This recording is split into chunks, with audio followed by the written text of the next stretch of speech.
All right, let's do it. Well, we should start by saying hello and welcome. It's Mhm. great to be with you for session 3 of the Caregiver's Playbook. And we're going to start off because by introducing ourselves briefly, because while many of you have been here the entire time, maybe you're new. So, welcome. I'll say briefly, my name is Dr. Guy Maytal. I'm a psychiatrist, and I'm also the chief medical officer at Forge Health, which is a company that is mission driven to deliver affordable, accessible, and effective mental health care for the general population, but especially for people and families dealing with cancer. And And that, I am Natalie Elliott Handy, and I am one of two sisters. Well, actually, there's three of us. I'm the co-host of Confessions of a Reluctant Caregiver podcast, and we love partnering, and we are huge advocates and love to do training and share caregiver stories on the podcast. And we're just so happy for you guys to be here. If this is your first time with us, welcome. You may have caught up on the other two trainings. For those of you who have been able to attend all of these, really appreciate you guys being here. I see you, Donna, and I will respond back to you. So I see you, Donna. I saw that. But we're happy. So let's jump right in and let's talk about what's going to happen today. yeah. So welcome again. So just to orient us to as to where we are, we're in the third session of our 4-session webinar series, Mastering the Challenges, Empowering the Journey, the Caregiver's Playbook. And next week is the 4th and final session, and we hope that you'll all be there. And if you missed the first two, they're available on our social media pages, so you can watch them at your convenience. And today Yeah. is people, places, and purpose. Nah? So let's talk about what we did in the last two sessions, because what we're doing is all the sessions are meant to build on to each other. And so when we look at what happened in session 1, it serves as the foundation of caregiving. So who are caregivers? Why are we caregivers? And that it's a job. And so those are the biggest things that we hit on, and that it's also a universal experience that we'll all experience. Now, mind you, it's going to be different from person to person, but at some point we will all receive care or be caregivers. And then in session 2, we transitioned over to you as the caregiver and what it looks like to navigate this new role. You've identified that you're a caregiver, and and now you've felt the job duties of being a caregiver. But what does that do to you personally, physically, and emotionally? And then what are the things that you can do to help take care of yourself? Because if you're not your best self, then you can't care for someone else. And so today, Today we're continuing some of those threads and expanding onto others. So yes, it's a job. And two of the threads that we carry through the entire series is you get to say. That's the first one. That's what you don't have very much say over is the circumstances. The circumstances are what they are at any given moment. But what you do have a say over is your relationship to them. You can determine that. And the other is this world of and. mm, What we mean by the world of and is for many of us, the experience of caregiving is one of this is how it should be, but this is not how it should be. Meaning there are areas that it's going the way we think it ought, and there are areas where we wish it was different. And we're saying, no, no, no. All of it is part of the world of being a caregiver. It's this and that. mm. And today we're taking on beyond your relationship to self and being a caregiver and beyond your relationship to the person you're caring for. We're talking about people and places and community and society and the impact that they have on you as a caregiver and your relationship to them as a caregiver, as well as, now, Purpose. Purpose is so important, and I love this quote. A calling reflects our universal need to matter, to influence, and to make a difference in the world around us. And that is something that we can, shift our lens and think about as a caregiver. It is a calling, whether you were recruited, you were drafted, or you volunteered. And you have the opportunity to really make an impact on someone's life.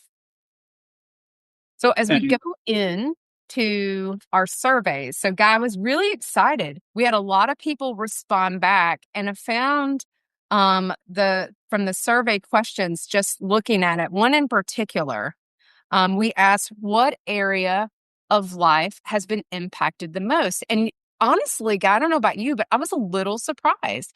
mhm. Wasn't surprised that number one was the relationship to the person that you're caring for, but it was really future plans. That was an interesting that it really jumped up on this on the list. I really honestly thought work or finances might be impacted a little bit more. What were your thoughts? Similarly, that those externalities, work, finances would be much higher at the top of the list, but this is why we do the survey, to learn from all of you. Mm, And as we move into the next part of the conversation, we invite you to try something out. We'll say it both seriously and a little bit tongue in cheek now. mhm. Absolutely. We said this last time. Pain is inevitable, but suffering is optional. And when you really think about that, there's going to be lots of things in your life that can be painful. Maybe it's physically, but maybe it's emotionally, but you don't have to suffer. And I think it goes back. I'm a big fan of shifting the lens and how do we identify how to remove some of the pain or how to manage through the really hard times. And that's what we're gonna that as we talk about all of the external things that caregiving that is impacts your life personally, but with the external, how do we remember that we can have an influence on all the other pieces? And we're moving into the next circle out. So we're going to start with the relationship to the care recipient. We did a lot of conversation about that last time. Mhm, And we're going to go beyond that to friends and families, to work, to the healthcare system, and to society beyond. So we're not going to spend much time on this since we engaged with it last time, but your relationship to the care recipient is often one that's quite complicated because it's a new context. Whether whatever you were before to them, whether a spouse, a child, a friend, a parent, you now are also a caregiver. mm, And nobody signs up for this. And yet here you wind up doing it one way or the other. And there comes a point where you do transition, where you're more of a caregiver than of the whatever it was before. mhm, And the choice is this going to be something I resist? Or is this going to be something I embrace? Is this something that's a positive experience, even with all of the difficulties? Or is this solely one of strain and challenge? mm. And so when we go in, this is the part that we really want to dive into a little bit more is friends and family. And so if I don't know about you guys, and feel free, we encourage you guys to make comments in the chat because I can see them at the same time. We both can. And so the first thing that you really think about as impacting is the role changes in the family system. So again, we're kind of working our way out. So let's start with family. And so I think about my own sisters, where I have two other sisters. We're caring for our mom, but to be honest with you, our roles really didn't change that much. My oldest sister is still the primary. My younger sister and I really lean into how to support JJ, of course, supporting our mom. But what really had changed for me was the relationship with my husband and even job responsibilities around our home, things that had been established for 15, 16 years, I'm now having to do. No different than shoveling the driveway. That's just a little thing. Now, mind you guys, I still never got better at cooking. So some things just don't get improved. And so that's okay. That happens. But it also changes your dynamics with your friends as well.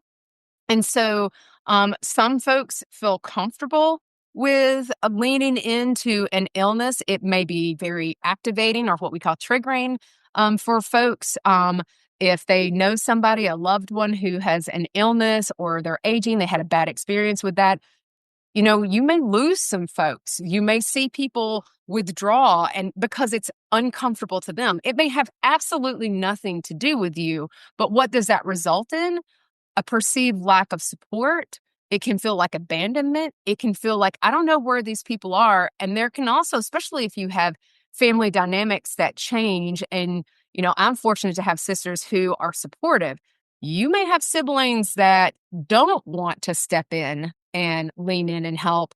And that can feel, emotions of resentful can come into that as well. Yeah. And to talk about communication, how do we talk to people about this? Well, here's a couple of thoughts that you might find surprising or even controversial, because we do expect our friends and loved ones and family to understand what we're going through or hope that they understand what we're going through. And it's incredibly frustrating when they don't. Mm. And then we kind of make them wrong for not understanding it or not listening or not really getting it, or we're disappointed or resentful. Well, our invitation is just to let that go, because their job isn't to understand what you're going through. They can't. They're not in your shoes unless they've been a caregiver. Yeah. Their job is to love and support you. In fact, if you want to support them in doing that, rather than hoping they say the wrong thing or hoping they don't ask the wrong thing, our invitation is tell them what you want them to say or not say, tell them what the right questions to ask are and what the ones you don't want to hear. The other side of it is sometimes caregivers are afraid to ask for support when they don't know exactly what they want or need. I know I need help. I'm not sure why, but I'm not going to ask for it. Well, maybe it's okay just to ask, even if you don't know. And lastly, thinking about it's okay to reset boundaries, to renegotiate boundaries with friends and loved ones, making requests that you normally wouldn't make, like, I need you to come by, or I need you to bring me food, or making requests that you normally wouldn't make, like, I actually need you to not come over tonight because I would just kind of have a lot. Mm. Being a burden. Guy, I think some people, and failed to mention that on the last slide, is, you think about communication and resetting those expectations, hoping that you don't want to be a burden. And the reality is, for the majority of people, you're just not. They just want to know how to help and they don't want to do the wrong thing. So Yeah. we've got to be comfortable with that. And the funny little secret about it is, yeah, for some people you are a burden. But it's a burden they are willing to even want to bear because they Mm. care about you, just like you might do it if the shoe was on the other foot. So let's move on to the next arena of life that we engage with as caregivers. And this is probably the one that's familiar to everybody here, which is caregivers in the medical setting. And we're gonna touch on this because there's something really curious and important to say here. You see, in the medical setting, here is how caregivers are seen. You're seen as supportive. You're seen as the person who provides transportation, who's the cheerleader, who's the helping hand, and you're there in the background, kind of ready to step in when the need arises. But, yeah, And but if you look at this image of all these great professionals, and these are actually real photos. I don't believe yeah. No, they're these are screenshots from different cancer care organizations saying this is exactly. And I don't know about you guys on here. I don't see anyone that looks like me as a caregiver. I see a lot of white coats and scrubs, which are the awesome outfits because, elastic. But the reality is caregivers are not typically a part of the team. And so people could say, why is that? And that, whether it's primary care or mental health care, the for me, I really attribute that is our healthcare system is not set up to include caregivers as part of the treatment team, as a part of the service plan. And that's because honestly, it leans into billing. We're very client focused. We have X amount of time that we can serve with that individual. And it feels like if you ask one more question or if another person asks questions, they're not going to be able to do that. And so this is a thing that's really important to remember is that we're seen as secondary. And I don't know if any of you guys have ever felt that way or walked into an appointment and nobody really acknowledged you. They see you as maybe the person who did transportation, and you're like, I'm way more than that. And why? Because caregivers are far more personally invested in the outcomes of their loved one than the clinicians. It's not that the clinicians don't care, but I'm with them 24/7. I know what they're feeling, they're thinking. And a lot of times, I don't know about you guys, but my husband either forgot some of his symptoms, or we're good Southerners and he doesn't want to tell them that he's had a bad day. They'd say, "How are you feeling?" And he'd be like, "Oh, I've been great." And I'm like, "No, you're not. You just threw up before we got here." And that can be very frustrating as a caregiver. And so I think it's really important that we be acknowledged as caregivers for the role and the subject matter experts that we are. We are the experts in that person along with them. And at times we are more than, because we're keeping track. We're constantly providing supervision and oversight and love and support to them. And so the downside of this is, by caregivers not necessarily being seen as part of the treatment team, we don't get asked a lot of questions, and we may not get the training that we need to fully support, because I've been handed discharge papers and had the instructions on how to do things. And I'm thinking, when was this written? This doesn't look normal. It was written in the 80s. And so the reality is that there's not enough training, but there is some legislation that's trying to put more caregiver training in to healthcare benefits for people. So what we want to do is give you just a little bit of ammunition and a little bit of bolstering support. And for those of you who are clinicians, just to give you a sense of the impact of caregivers on the outcomes of the people they're caring for. And here's how I'll say it succinctly: that the care you provide and your self-care make a difference. I'll say that again. The care you provide and your self-care make a difference. Here are a couple of examples from the medical literature. Patients who receive practical support, the stuff the caregivers do, assistance, reminders, organizations, they're more likely to adhere to treatment than folks who don't have that. Better adherence to treatment, better clinical outcomes. Support from family and friends reduces the time between when the person has a symptom and they get treatment for it, as compared to people who don't have that support. When you catch symptoms sooner, outcomes are better.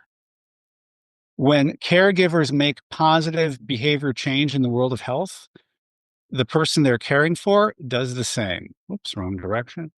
And on the other side, for cancer survivors, for example, when a spouse of a cancer survivor has depressed mood, the cancer survivor themselves is more likely to report having depressed mood. So the care you provide, as well as your self-care, makes a difference. Natalie? Well, and I'm going to tell you right now, I'm going to say, how do you insert yourself into the treatment team? And I'm going to tell you from personal lived experience, there is always room at the table. Sometimes you just have to wiggle your way in a little bit. And so I think there are little things that you can do so that every time we went to a doctor's appointment, Jason and I would talk about the questions that we were going to ask beforehand. So we came prepared with questions. We also helped with reporting. So I'm listening for what he's reporting out. And I'm sure you guys have done this as well. I'm listening for what he's reporting as far as symptoms and needs, and to make sure that he's getting the treatment that he needs and the support. And I may insert in there and saying, "Hey, this is what we've also seen." Note taking. I was copious notes, and I would review my notes from the last appointment that we went to with that provider, and would come in ready, listening for, are we on the same page? Is the treatments aligned with what we've done in the past? And so there's a lot of things through just little steps in how you can insert yourself into the conversation, into that appointment. Even if it's a 15-minute appointment, you have your place because you have so much to offer. And I'm always going to tell you, the medical community can be very intimidating. They use a lot of big words that are not normal people words. And so I'm going to say, if you don't know what they're talking about, be confident in saying, "Can you explain that to me a different way?" Ask the question. It's so critical. So let's move on to another important arena, that of work and professional life. Absolutely.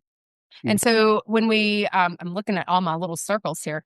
So 7 out of 10 caregivers are employed. And so I'm going to tell you, for me, employment was a blessing. It offered me normalcy. And in a place when I did not feel as comfortable with providing the care, I did not feel like I was a great caregiver because I wasn't great at certain things. So it really impacted me emotionally.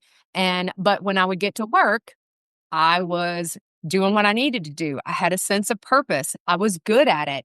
But here's some of the problems, and I don't know if you guys have experienced this. Sometimes caregivers struggle with being at work. They can have presenteeism problems. I wasn't always really present when I was in meetings because I'm thinking about my next task.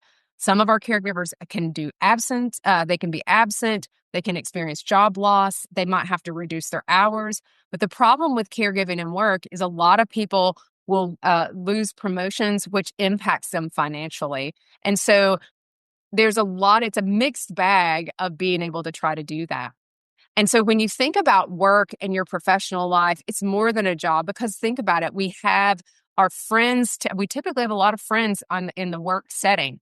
But here's the thing that you need to think about. If you are employed, you need to really look deeper into what your benefits are, not just your salary. And so what's the health plan that you need to have? Had we not had the right health plan, we would not have been able to access the health care that we really needed outside of where we lived.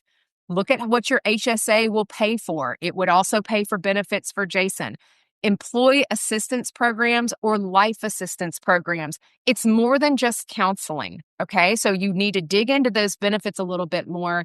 And then caregiver specific benefits. There's a lot of companies that are looking to offer that because they know it is super important. And of course, employee resource groups, these are not as common necessarily, but these are like groups of peers where they would be talking about caregiving or a number of things. And of course, advocate for any of these employer benefits if your employer doesn't offer them.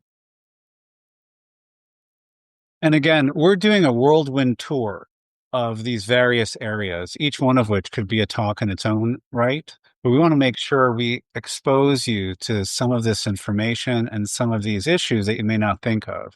So, finances, there's a massive impact. As Natalie said, the vast majority of people who are caregivers are employed. And many people who are over retirement age don't retire because they need money to pay for their caregiving. People leave their jobs. On average, people spend quarter of their monthly income on caregiving expenses, and almost a quarter of caregivers absolutely exhaust their short-term savings, and many dip into their long-term savings. Mm.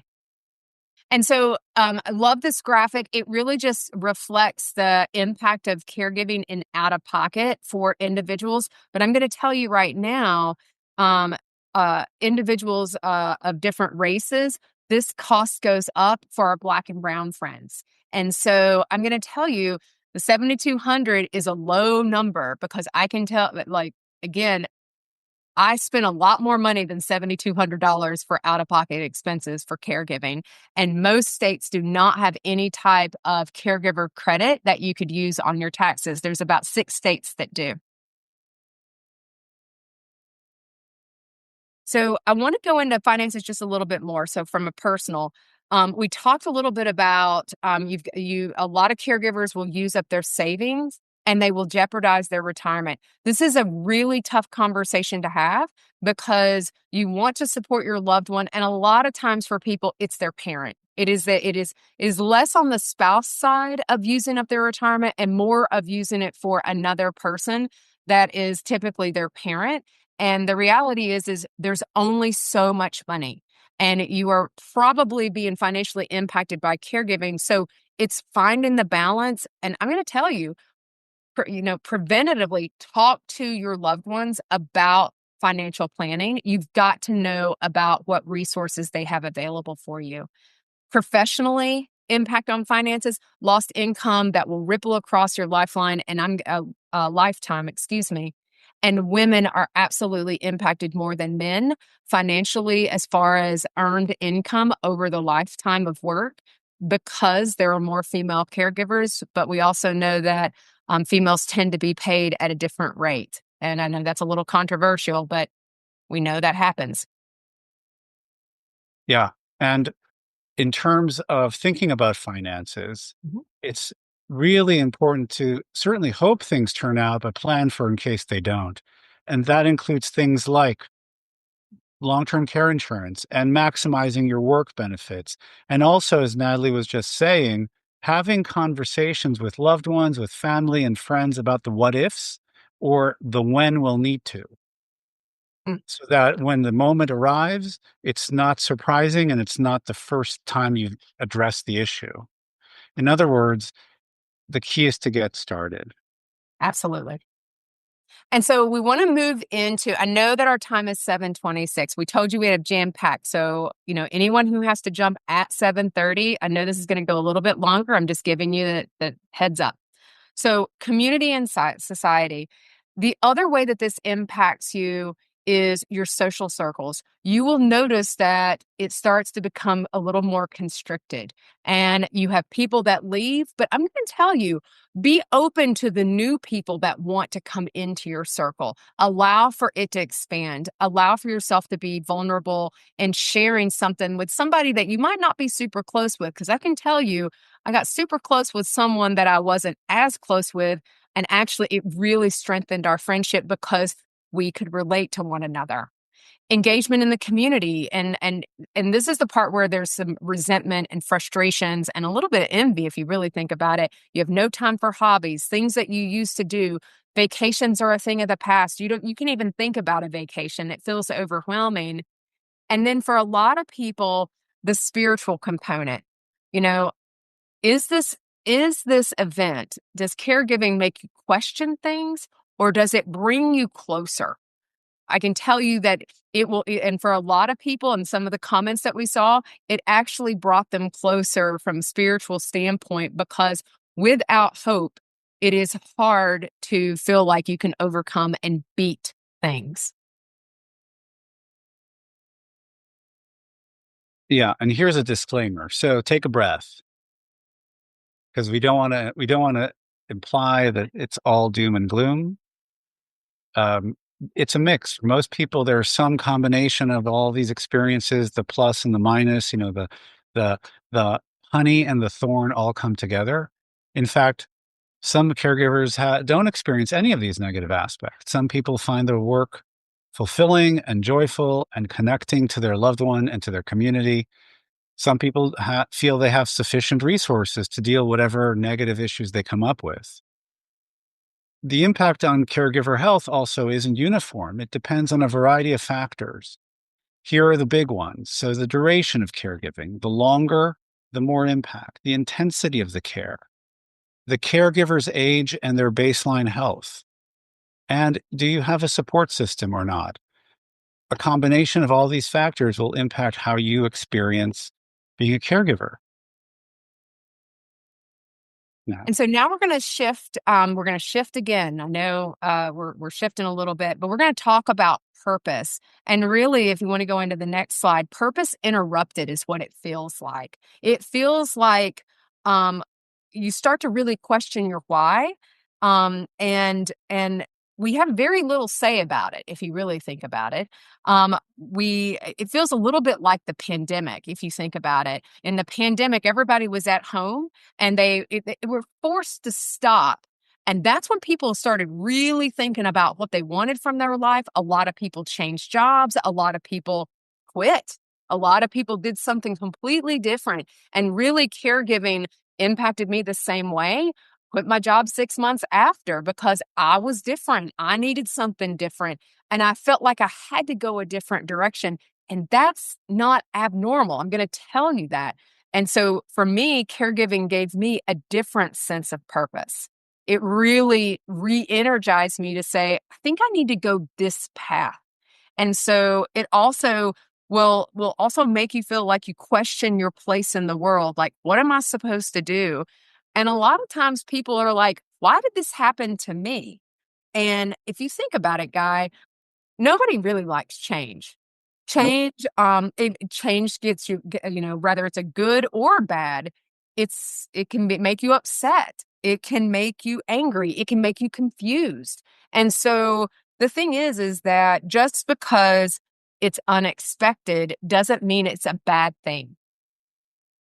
Yeah. And this is in terms of the world of the why. Like, why did this happen? Why am I dealing with this?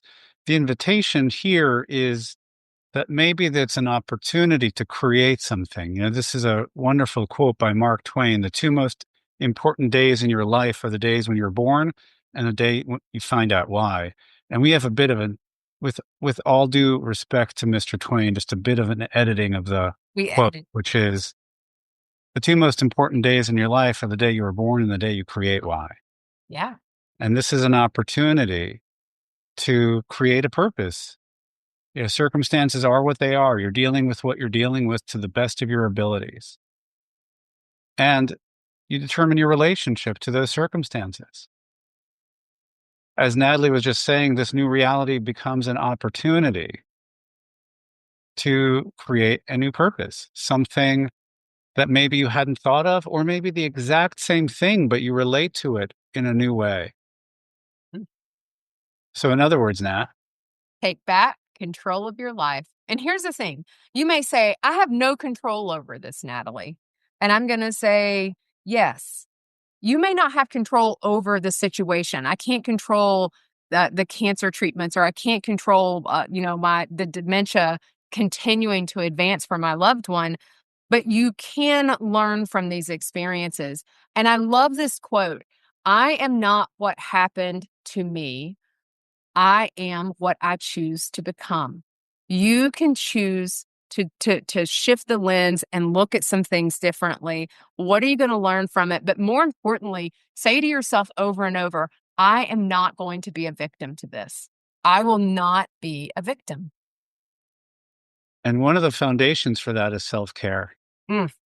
It's this world of end that we keep referring to. It's a cornerstone of mental health. And in fact, one of the best things you could do for your loved ones is take care of yourself. And there are lots of things you could do. There are ways to balance and find ways to engage with life in new ways or in old familiar ways that maybe you've stopped as a caregiver. Maybe you have dropped some hobby that you can kind of pick up again. Consciously taking time to spend with loved ones that isn't in some task of caregiving. Making sure that you're getting your own regular checkups. Practicing communicating more effectively, which includes setting boundaries. And remembering that this is actually a relationship with someone that you want to be in a relationship with, even if you dislike them on a given day. And as Natalie was saying, this is where you are now, figuring out how to embrace it. Yeah. And we mentioned it last session, does involve letting go of expectations and does involve some grief. But either way, it's all in service of caring for yourself and balancing things so that you're not lost in the shuffle, but you continue to serve in the way that you intend to serve as a caregiver. So, one more thought, Natalie. One last one. Yeah, one last one. So, the one last thought: don't let disappointment with the unfamiliar be mistaken for overall unhappiness. And again, it resonates. You don't have to suffer. And the disappointment of things, of the unfamiliar, it doesn't mean that that's necessarily unhappy. You can find joy even in times that are hard. And that's what we're always going to continue to remind you. Find the joy even in the hard. Mhm. So, today, Nat, I know everybody's like, what? The 30 minutes is over? over. 4 minutes? That's okay. Here's the thing. We hit on people. So your loved one. We also talked about friends and family. We went into the workplace to see how the workplace can be impacted for you if you have the opportunity to be able to work. Some of you do not have the ability to work because your person needs more support. We also hit on community and society and how that was impacted. And so you may have to shift You find new hobbies, you find new things that allow you to engage differently. And then from a purpose standpoint, it's really helping to redefine your why and understanding, how do I take this experience and I grow from it, I learn from it. And that doesn't mean that you quit your job or you create something or you go start a podcast, but it may just be some inner work that you're doing for yourself. And you say, this is who I am. This is how I've changed and I've evolved. And that's a good thing. So next week, Love it. next time, session 4 of the Caregiver's Playbook. The question is, now what? Life after caregiving. Telling you. So your role as a caregiver is over. Now what? How do you return back to the way you were? How do you create life newly? How do you deal with the repercussions of having spent months, years as a caregiver and now engaging with life newly without that role or with that role distinct? So it's going to be a really exciting, engaging conversation, and we're going to wrap up the entire webinar series. So we're going to leave you with 2 questions, really 3 questions to think about, and we'll send them out in the survey as we've done each week. And please take a moment to fill it out when you get the email tomorrow. So for those of you who are caregivers, what are you looking forward to after caregiving, and what are you worried about? And if you were previously a caregiver, was there anything unexpected when it ended? Well, Guy, I will say, I know I saw somebody in the chat saying, I don't know if I really need that just yet, because you may be in the middle of active caregiving. I'm going to tell you, you want to show up for this, because the after is not what you think. It is absolutely not what you think. So this is something that you really want to tune into, because it helps you be prepared. It helps you plan.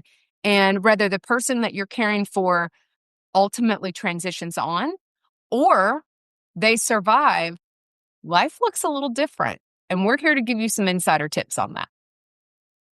So next week, session 4, February 13th, 7 p.m. Again, for those of you who are seeking CEU credits, we're going to send you a separate survey in the same email. So please fill that out and we'll be able to send you that credit. Otherwise, we'll stick around for a few minutes, and here are our email addresses and the websites for our 2 organizations. Feel free to reach out to us. We are available and would love to hear from you. So thank you, everyone, and have a great evening. Thanks, guys, for attending. We appreciate you more than you know. Really, truly more than you know.